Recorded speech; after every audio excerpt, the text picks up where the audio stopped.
آج کی ویڈیو میں ہم بات کریں گے دنیا کے دو اہم ترین جیو پولیٹیکل خبروں پر۔ سابق امریکی صدر ڈونلڈ ٹرمپ کا بھارت کو سخت تجارتی وارننگ دینا اور فلسطینی ریاست کے قیام پر ان کا کھلا رد عمل۔ ٹرمپ نے نہ صرف بھارتی کو 25% ٹیرف کی دھمکی دی ہے بلکہ فلسطین کو ریاست کا درجہ دینے کو حماس کو ریلیف دینے کے مترادف قرار دیا ہے۔ یہ بیانات صرف سیاسی نہیں بلکہ اقتصادی اور سفارتی سطح پر گہرے اثرات مرتب کر سکتے ہیں۔ آئیے تفصیل سے بات کرتے ہیں۔ واشنگٹن میں میڈیا نمائندے سے گفتگو کرتے ہوئے سابق صدر ٹرمپ نے بھارت کے خلاف دو ٹوک موقف اپنایا۔ انہوں نے کہا بھارت ایک دوست ملک ضرور ہے لیکن اس نے دنیا بھر میں سب سے زیادہ امپورٹ ڈیوٹیز نافذ کر رکھی ہیں جو ناقابل قبول ہیں۔ ٹرمپ نے خبردار کیا ہے کہ اگر دونوں ممالک کے درمیان جلد کوئی جامع تجارتی معاہدہ نہ ہوا تو بھارت کو امریکہ منڈی میں 25% ٹیرف کا سامنا کرنا پڑے گا۔ یہ پہلا موقع نہیں کہ امریکہ نے بھارت پر ٹیرف لگانے کی بات کی ہو۔ اپریل 2024 میں بھی ٹرمپ انتظامیہ نے بھارتی مصنوعات پر 26% ٹیرف کے نفاذ کا عندیہ دیا تھا لیکن اسے جولائی تک مؤخر کر دیا گیا۔ مزید یہ کہ صدر ٹرمپ ماضی میں بھارت میں ٹیسلا کے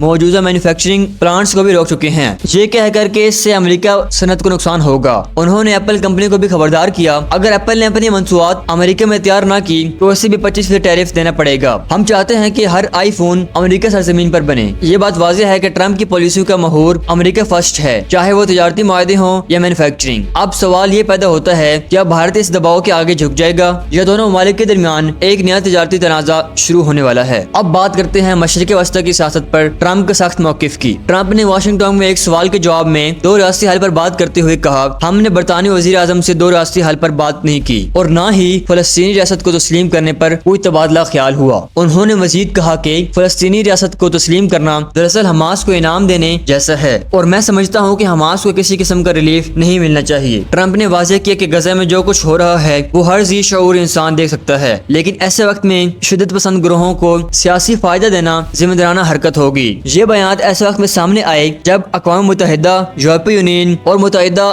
عرب ممالک فلسطین کی ریاستی تجارت کو تسلیم کرنے پر زور دے رہے ہیں۔ تاہم امریکہ کی خارجہ پالیسی خاص طور پر ٹرمپ کے دور میں مکمل طور پر اسرائیل نواز رہی ہے۔ یہ موقف فلسطینی عوام کے لیے تو مایوس کن ہے لیکن اسرائیل کے لیے ایک بڑی سفارتی جیت کے طور پر دیکھا جا رہا ہے۔ ڈونلڈ ٹرمپ کے یہ دونوں بیانات ایک جانب بھارت کو معاشی دھمکی اور دوسری طرف فلسطین ریاست کی مخالفت یہ ظاہر کرتے ہیں کہ ان کی پالیسی صرف سفارتی نہیں بلکہ طاقت کے زور پر فیصلے مسلط کرنے کی سوچ رکھتی ہے۔ اگر ٹرمپ دوبارہ اقتدار میں آتے ہیں تو عالمی تجارت اور مشرق وسطی کی سیاست میں بہت بڑی تبدیلی دیکھنے کو مل سکتی ہے۔ اب سوال یہ ہے کیا بھارت واقعی دباؤ میں آ کر امریکی شرائط مان لے گا یا فلسطینی ریاست کا خواب مزید مؤخر ہو جائے گا اور کیا امریکہ کا یہ ہار جانا رویہ دنیا میں نئی کشیدگیوں کو جنم دے گا؟